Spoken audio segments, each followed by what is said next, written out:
Hello, and welcome to Inside ICSD with Dr. Brown, a show that takes a look at inside the Ithaca City School District. I'm Louvel Brown, Superintendent of Schools, and my co-host is Parker Hubbell. He's a senior at Ithaca High School, and this show is produced by the English and Digital Media students at the high school. Today, we're very fortunate to have with us a man who's primarily responsible for me for being here, and a guy who's keeping me very happy also. A guy who's been a long-time Ithaca resident and been on the Board of Education for a while, Mr. Rob Ainslie. And so, Rob, what can you tell us about yourself? Well, thanks, Dr. Brown. It's good to be here. As you said, I am a townie, product of Ithaca Schools, graduated from Ithaca High School a long time ago, class of '74. I was involved with athletics primarily as the extracurricular activity. Focused on football, and I did play football in college, and I'm class of '78 at Cornell. Been married for 28 years to my wife Judy. We have a son who's class of 2010 at Ithaca High School and is a senior at Cornell. My background, probably a little different than a lot of the board members. I did grow up on a farm in Enfield, and actually went back and took over the dairy farm after I graduated from Cornell and took over management of the farm and did that for 21 years.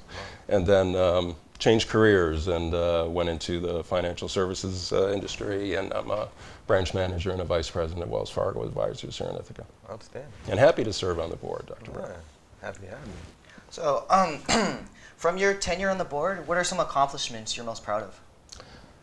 Well, there's probably two major initiatives and accomplishments that I'd probably point to, Parker.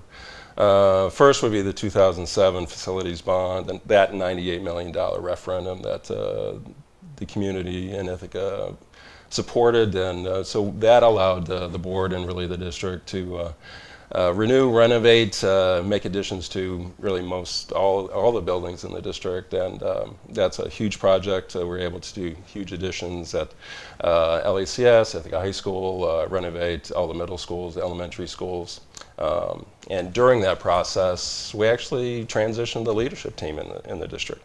So that was probably for a board, the greatest challenge is how do you transition from a superintendent who had been here a long time, Dr. Pestel, for 13 years, and into new leadership. And that can go badly, and we feel it has gone very well. We appreciated Dr. Pestel's service, and what allowed us, when she retired, to move on and really take the district where we wanted to go, and we were able to attract Dr. Brown to the district, and there was really a meshing of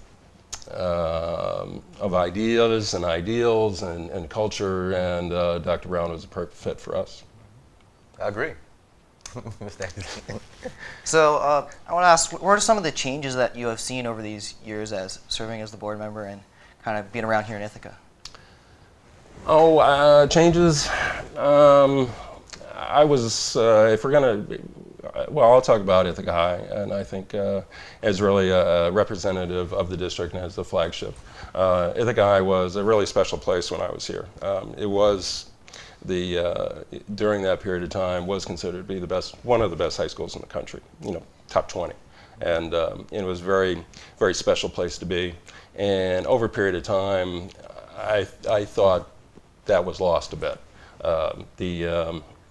When I got on the board, my first job basically was to remind people, wait a minute, this is an excellent district, and so we have to revisit that, and we have to remember that, just how good we can be. And so if there's been changes, it's been really trying to reconnect with the culture of excellence that is this district, and that's frankly, Dr. Brown, one of our main talking points is that culture of excellence. I agree. You are a gift to the community, Rob. I don't think many folks I don't know about that, Dr. Brown. I think you are, and I live in this community also, and I appreciate your leadership and your role. I don't think people realize how many hours you put in. I would say you put in 25 or 30 additional hours on top of your full-time job in leading this educational work that we do here. Now, with that said, we have much more work to do. What are some things you're looking forward to in the coming years, working in collaboration with the leadership team, with young people, and the staff and community? Oh, I think it's we've heard a lot about the new initiatives coming from state ed, whether it's Common Core, really Common Core, new standards. And what I think what our board would say and what we would say is that, well, we've been pushing for higher standards, really looking to increase rigor in the district, really providing the opportunities for kids to take on greater challenges, but all kids throughout the district. And when we say all kids, we mean all kids. So that's our, that's the biggest challenge going forward. Sure. It's not Common Core, it's really meeting our standards, which are, increase the rigor and close the gap. And Rob's here with us today as the president and leader of the Board of Education, which is a 9-member board. What I know and what Rob knows very well is it can be challenging to navigate and facilitate conversations with what you will see with our Board of Education, some of the best and brightest minds in our city. So, Rob, with that challenge you have as the board president, how do you go about facilitating the conversations to get to a place where we have a common mental model on what we want to do, and then we move forward together? Well, you let everybody talk. Yeah. And it's not my agenda. It's not what I want to have happen, whether it's in a board meeting or whether it's within a district. It's a team effort, and we really saw that when we were bringing Dr. Brown on. It's that process of looking for a new superintendent can either bring a board together, bring a community together, or tear it apart.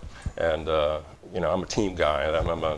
I was always a team participant, so it's very natural for me to really work together with others, work together as a team to really reach the goal line to succeed. And we expect to succeed at a high level. So in order to do that, you can't be a one-off. You can't be a one-issue board member. And if you are, then frankly, you're missing out on really the big picture and really what we want to achieve. Well, thanks, Rob. This was great for me. I learned more about you. I hope the community has learned more about what you do and who you are. We appreciate this. That concludes our show today. Please continue to tune in. Follow us on Twitter.